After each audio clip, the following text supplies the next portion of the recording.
In the year 2019, there was a report by National Safety Council of US that in US alone and in the year 2019, there was a number of 3.7 million cases which was related to sports and recreational injuries which resulted in emergency department visits. While in the year 2020, the numbers are at 2.7 million. This number shows that injuries or accidents which happens during recreational activities is something that happens common. Safety in recreational activities should be a priority. However, we always see that it is just something that they say and not something which is practiced. So the question is, how can we apply a safety culture in outdoor activities? So today, my group 4, which consists of me, myself, Muhammad Hilman, Iskandar, Iman, Ain, Amira, Melanie, Taufik, and also Zairul, will be presenting on how can we apply a safety culture in outdoor activities. We'll be touching on cases or accidents which happen. We'll be touching on practices, safety practices, risks or dangers in outdoor activities, rules, and also licenses which are related to safety cultures in outdoor activities. Next, I'll pass it to my friend to continue the presentation. A lot of accidents happened during these past few years, and some of them happened during recreational activities. Hi, my name is Zahirul, and in this video, we're going to talk about two different accidents. One that happened during hiking, another happened during camping. The first case is an accident where some visitors that were having a camping trip ends their life with tragedy as they were crushed to death by falling tree. The second case is a French tourist dies in fall when he was jungle trekking with her girlfriend. I'll proceed with what and how accident happened. In the case 1 at Lata Hammer Waterfall in Bentong, two of the camping trip visitors were killed when a tree uprooted and fell on them. Another two people were hurt in the incident, according to Bentong District Police Commander Yusuf Unis.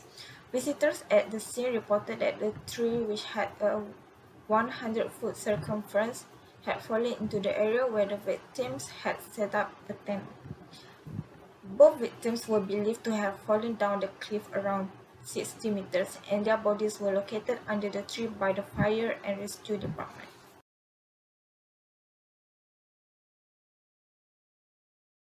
When this accident happened, Bentong District Police Chief Yusuf Unis said another two individuals were also injured in the incident, which took place at around 10 p.m. on September 1st, 2019. Now what and how accident happened at Bukit Tabur in Ampang Jaya. The victim died after slipping and falling while trekking atop Bukit Tabur in Taman Melawati, Ampang Jaya. The steep terrain and darkness delayed efforts to carry the body from the area to an ambulance at the foot of the mountain, according to Selangor Fire and Rescue Department Director Norazam Khamis. The victim was discovered unconscious. At the spot, he was pronounced dead. Selangor Fire and Rescue Department Director Norazam Khamis said the remains were hauled down at 10:35 p.m. and sent to the Ampang Hospital's forensic unit for postmortem.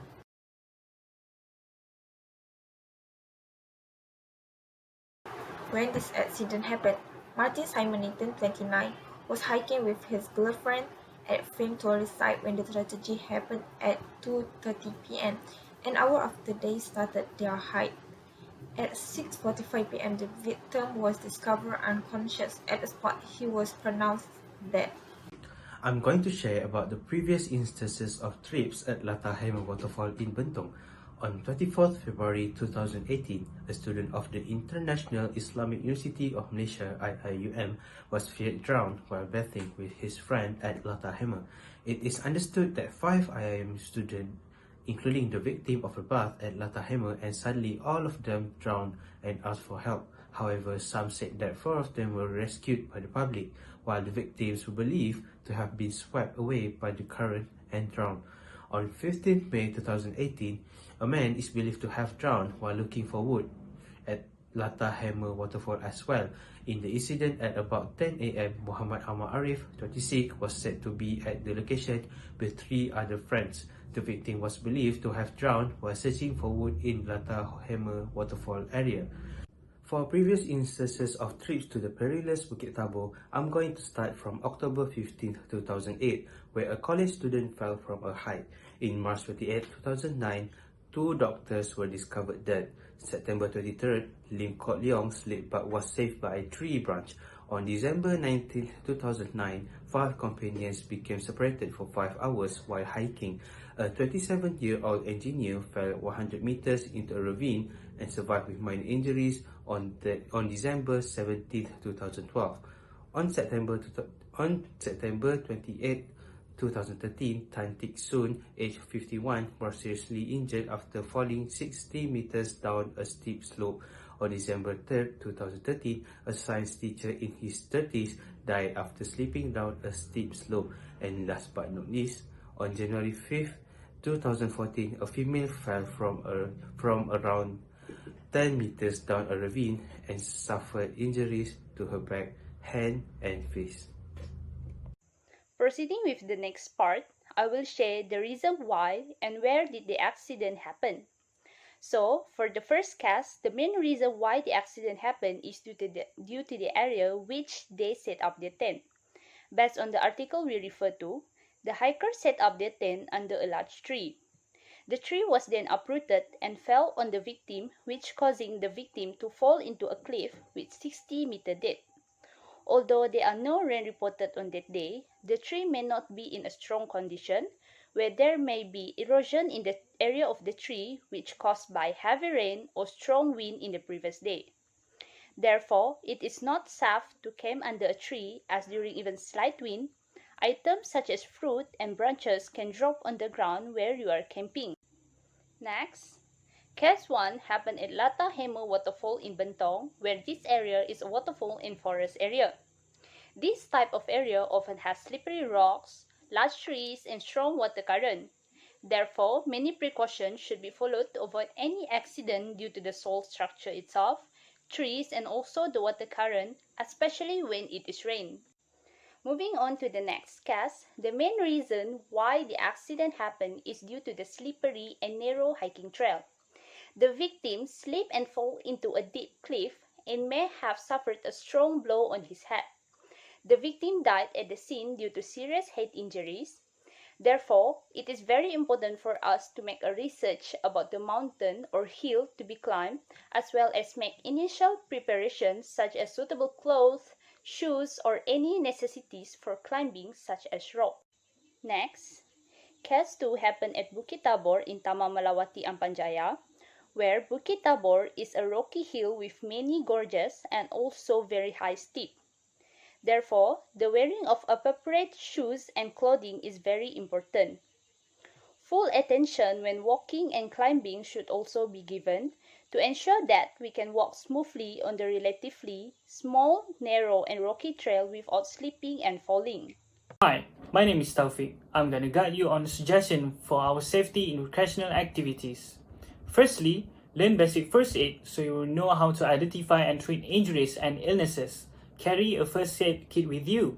Make sure you have the skill you need for your camping or hiking adventure.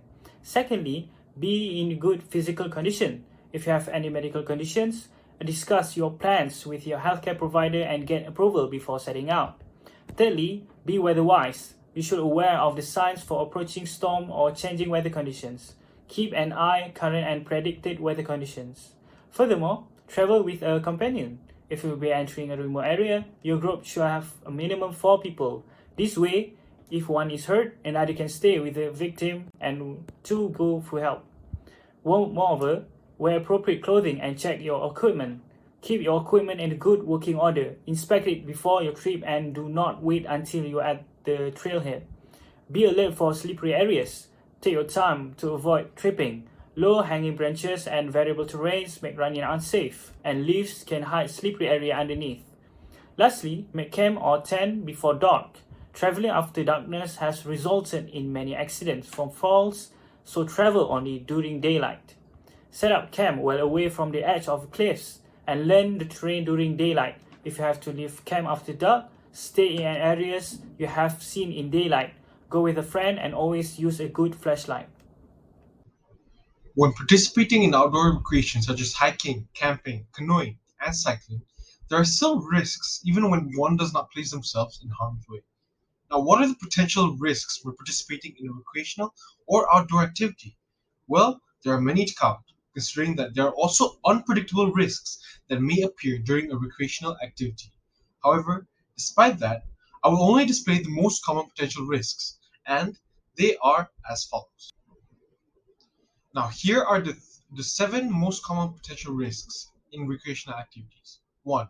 Adverse weather conditions. For instance, there will be time when there is a sudden flood, fog, sandstorm, or rainstorms, especially when you are participating in a recreational activity.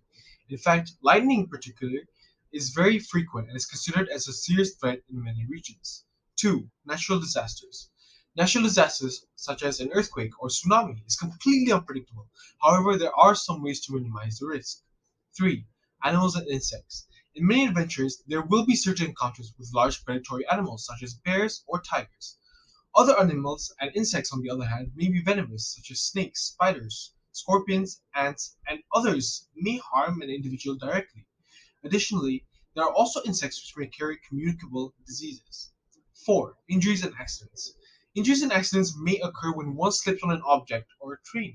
What's more is that it can also occur when one is not aware of their steps, or possibly due to inappropriate equipment. 5. Social environment. Individuals encountered in the outdoors may not always be friendly, and in some cases may pose a danger to outdoor participants. For example, these individuals may cause robbery, sexual assault, and other attacks.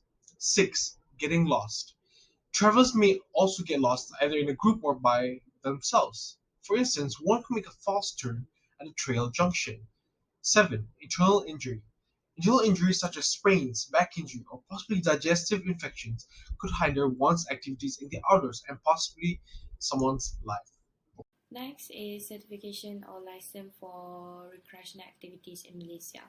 So the first example is for climbing activities. In Malaysia, we have Malaysian Alpine Sport and Rock Climbing Certification that provide by Mountain Talk based on Mount Kinabalu, Sabah. This association is the first mountaineering training center in Southeast Asia, and basically Mountain Talk offering three categories, which are Via Ferrata, alpine climbing, and mountain experience. The second one is certification or licensing for scuba diving by Professional Association of Diving Instructors, PADI. PADI is the association that most popular and widely recognized in scuba diving. In Malaysia, PADI offers 5 levels of certification, and every level has diverse specialties. These levels are open water scuba diver, adventure diver, advanced diver, rescue diver, and the last one is master scuba diver. The third certification is for aviation activities. Malaysia Sport Aviation Federation is associations that issue the license for jumpers to do any sports and recreational aviation activities, including paragliding, skydiving, and paramotor. There are 3 levels of certification, which are basic tandem, advanced tandem, and master tandem. Lastly is water rafting certification. International Rafting Federation (IRF) is one of the organizations in Malaysia that provide license for water rafting activities. These types of certification including raft guide, white water guide, and raft trip leader. Hi, my name is Iman and I will be talking about the rules and regulations of outdoor activities in Malaysia. In Malaysia, any recreational activity is only subject to the rules of the authorities for the area. Certain regulations for specific activities are limited and enforced solely by the operator.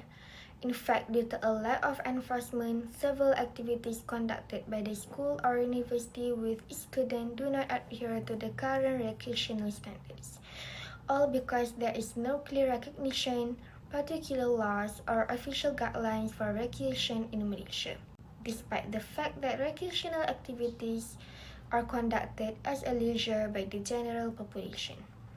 As a result, there is no pressing need for the government to implement recreation rules and regulations in Malaysia. That is all from me. Next, I will pass to the next presenter. In conclusion, to apply safety culture in outdoor activities, each and every person have to play their own significant role according to their level and capacity, may it be individual, family, organizational, or maybe at the level of government. So each and every person holds responsibility in ensuring that the application of safety in recreational activities is achieved. So one of the ways that can conclude it is first is to know the risks and dangers on the activities which will be done. By that, we'll be more careful and we'll be more aware of our surrounding when we are doing the outdoor activity. Next is to ensure that law, regulations, and practices are well known to the community. We can spread them by using mediums such as social media, news, or maybe also through learning syllabus in schools. By this, it will be more well known and people are more aware on law, regulation, and practices. Last but not least is to enforce law and rules strictly. Each and every person holds responsibility to themselves. Laws are there to be followed, so therefore, each and every person should play their own role in ensuring their safety. And I think that's all for our presentation. Thank you.